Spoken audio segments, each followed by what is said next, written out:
Thanks for making time, Eric. Really appreciate it. Really excited to hear what's going on in your life and your line of work. Just reading your bio with the amount of film festivals that you do, gets me out of breath. So I would love to just hear from you, just the level of work that you do. It sounds like around the world with the film festivals that you market to. Yeah, no, I mean, I started back in 2000 when I was going to Emerson College in Boston. I had my first experience as a volunteer on the Nantucket Film Festival, which is in Massachusetts, of course. And my second volunteer experience was Sundance back in 2002, and I was a crowd liaison at the Egyptian Theater. And again, when I was in high school and also after going into college, I was producing plays, and I always liked the aspect of bringing people together. And I think that's one of my main passions, is why I love film festivals so much, is that you actually get to bring creative types, filmmakers and screenwriters and directors and actors, and you show their work, and it's their celebration, which is the most important reason I do this, is to celebrate the independent film world as well as the filmmaker and all the people that are involved. As most people outside of our world, or the entertainment industry, don't know how many people are involved to put on one film. No matter if it's a short, a feature, a documentary, a web series. And my main focus in film festivals is selling sponsorship and advertising.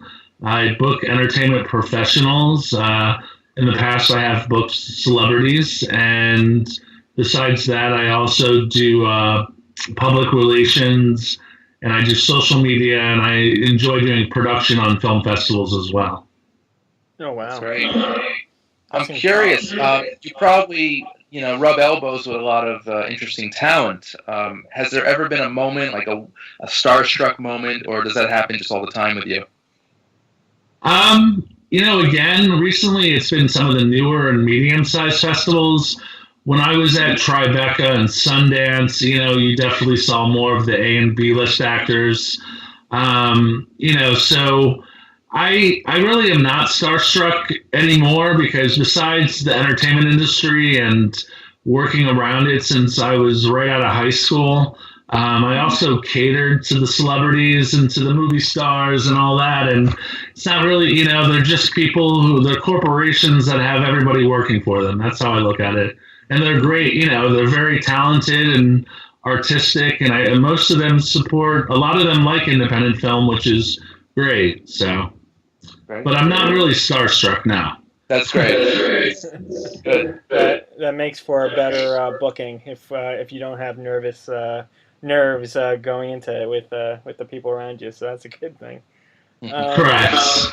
Yeah. So, depending on the film festival that you're working with, it seems like if you look at Tribeca, for example, it's very I like to call it quirky. It's very avant-garde, and there's definitely a niche market to that. And then you have something like the Lincoln Center New York Film Festival that's very gala. What do you see? What makes your film festivals that you work with a little nuanced and a little different than the rest? I think there's more of the Lincoln Center and Tribeca and even Sundance, Cannes, Toronto, Durango, South by Southwest, of course, is a totally different breed, AFI. Again, these are newer and medium-sized festivals that have definitely a feel of community, like a different type of audience. This is, when you go to some of the major festivals, it's more of I guess you would say the bourgeoisie in some aspect, or again, there's film lovers, but one of the things I've learned about marketing film festivals is that we do target a higher income level audience, and that's something which is really cool. It's sort of like your Broadway audience, but the festivals I work on, again, we screen films from all over the world, which I think most film festivals do, depending on the genre. and I don't know if, as you know, there's almost 5,000 film festivals worldwide now, which they keep on popping up. Yeah. And I think the audiences that I'm seeing, even this year, I had a festival. My first festival was in Florida, and then I had one in Asbury Park, New Jersey, and then Los Angeles. There's a different market. I mean, Asbury Park, New Jersey was very, homely, locals and people that are, different from LA. LA was all actors and models and people who really like to get down and party. Asbury Park, New Jersey was very relaxed and calm, and Florida was sort of similar to that too in Fort Lauderdale. I'm really excited about Long Island. I mean, you guys are based in Long Island? Yes, that's right. Oh, that's awesome. I love Long Island. I want to live there someday. If I can afford it, I will be moving. But this experience is coming up is the Long Island International Film Expo, which is taking place July 13th through the 19th. And it's the 21st anniversary. I mean, 21 years. That's huge for a film festival to last that long. Sure. There's a lot of festivals that don't even make 5 years. Right. And so regards to that festival, I'm just really excited to be a part of it. And I've learned a lot doing public relations with a great board and a great team of women. And so I hope it's a great success, and I believe it will be. I have total faith in my work. And I also did some marketing. I got 5 College to come on board as a pretty big sponsor, and I know they're going to be promoting the film program there. So, and what are some of the spotlight films that are going to be screened at the festival? That is a great question. You got me off guard because I don't do any of the programming. Okay. It's all on our website at longislandfilm.com. And you can see we're screening about 150 films. Wow. 150, awesome. Wow. That's great. And I mean, from your experience with Long Island, what sets them apart than other film festivals, would you say? I just love Long Island. It's just one of these things where I'm from upstate New York. I lived in Manhattan already. I worked in Manhattan, but Long Island has the people and the food are always what I say about Long Island. And you guys have a lot of great entertainers that have came from Long Island too. Sure. From Alec Baldwin, Stephen Baldwin. Who else is? There's a number. I could go on and on. But Billy Joel for musicians. Yeah. Yeah, absolutely. I mean, and you're based out of Albany, right? I actually live right outside of Saratoga Springs, New York, close to Albany. Yep, I worked in Saratoga. I've been when I was in Albany, I lived in Albany for close to 15 years. So, and I worked in Saratoga and around Saratoga for the majority of that. So, I'm very familiar with SPAC and Broadway and everything that's Saratoga. And they do have a great film festival too. I've been there a couple times. And you're absolutely right when you're talking about the little film festivals that pop up. There's a town not too far from Saratoga, Ballston Spa, and they would have the Ballston Spa Film Festival. And they were known for just putting on a lot of short films, a lot of local films. I think one year it was a big deal that Ray Liotta came by and kind of stopped by and chatted about the short film that he was in. So what I love about these smaller film festivals is that it just brings the community together, and usually it's usually like-minded people who just love film, So talking about food and the people of Long Island, I'm sure it's going to be a great time, as it probably has been for the 21 years that you've mentioned. It's probably going to be a good time this year as well. Yeah, I'm really excited, and then my next film festival after that is in Las Vegas. My second event in Las Vegas. It's called the Silver State Film Festival, and that's taking place September 6th through the 9th at the Orleans Hotel and Casino. Mm-hmm. And then I have a festival in Albany, New York, which is my second year working on it, called the New York State International Film Festival, which is going to be at the end of September. And then finally, my last festival this year is in Princeton, New Jersey, the Princeton Independent Film Festival, which is November 13th through the 16th. Wow. Busy man. Yeah, no, I mean, it's multitasking. I do 2 events. I love it. And I mean, I guess when you're passionate about something, at the end of the day, you just focus and you get it done. And that's what I'm trying to do for myself. That's incredible. Like, I know people who are just involved with one film festival year round. How do you go about, being involved with so many? Yeah. I always look at myself like a ghostwriter in Hollywood. Yeah. A ghostwriter will jump on a project and write maybe 5 or 6 scenes and then go to the next script. Or maybe that ghostwriter is a full-time writer too, writing. The most important thing about this industry is working hard, working ethically, honestly, and morally, and getting your name out as a hard worker. And then I think eventually everything else follows. So it sounds like, from a very young age, you got involved in the industry. I mean, would you say that you were a film fan first, or you kind of matured into the film world, that you became a lover of film just by being a part of the industry?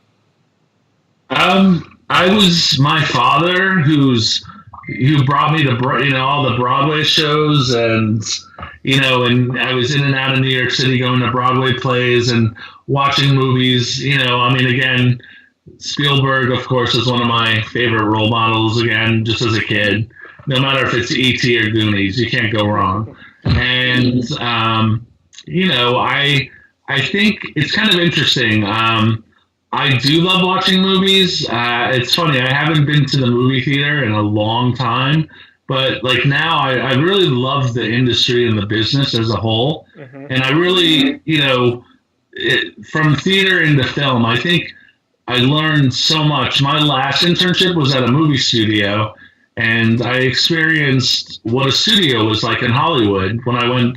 It was my last internship out of Emerson College, and I just realized from that and from volunteering and interning on the 2 film festivals I mentioned before that I do love film, and I love the film business, and I think I get it from my dad is a salesman. And my grandfather, who's passed, was a rabbi of a big congregation. So, wow. Now, what would you say is your ultimate career goal? Would you want to run a festival on your own, or would you want to get into more development or like a corporate role in the film industry? I'm what I want to do, I think, is build a sales and marketing team eventually someday, which I can do even more festivals than I'm doing now, and even going outside of the U.S. and doing festivals in other countries, and selling sponsorships and advertising, and managing a great team that loves and are passionate about the experience too. That's great. Yeah. Sort of like a market. It would be like a marketing company that would focus on film festivals. Nice. That sounds like the dream to me. So let me ask you this: what advice would you give to young people that are going into the industry that want to make their mark in film festival marketing or just the film festival industry in itself? What would be a good word of advice that you would pass down on them?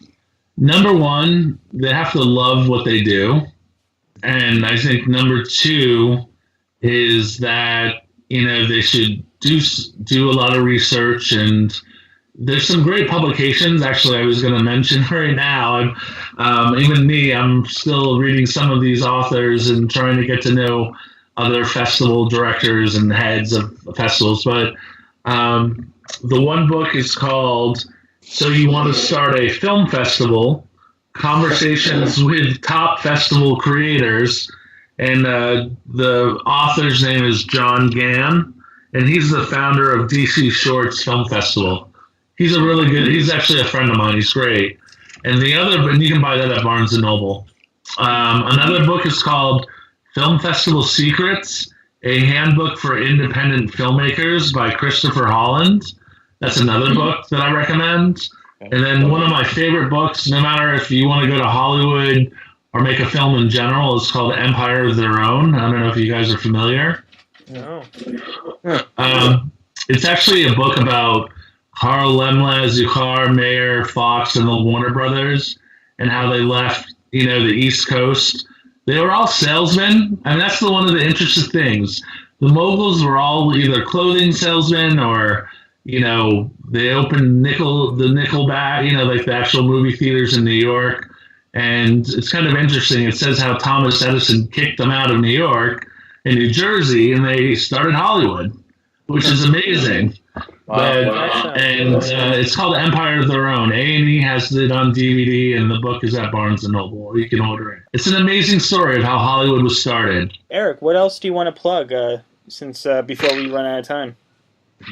I just want to say, first of all, thank you for having me on the show. And sure. I have a film festival group on Facebook called Film Festivals Produced and Marketed by Eric Vollweiler. You can also find me on LinkedIn, which, please add me. And on my group, I promote submissions, of course, to the festivals I'm working on, sponsorship and advertising, and, of course, attending the festivals. And,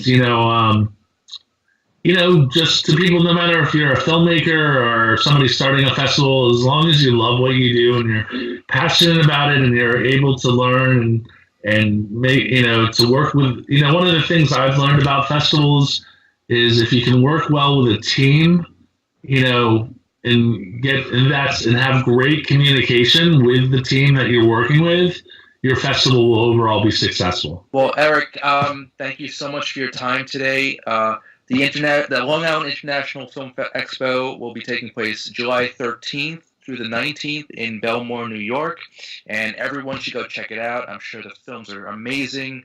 And Eric, again, thank you so much for your time today. Thank you for having me.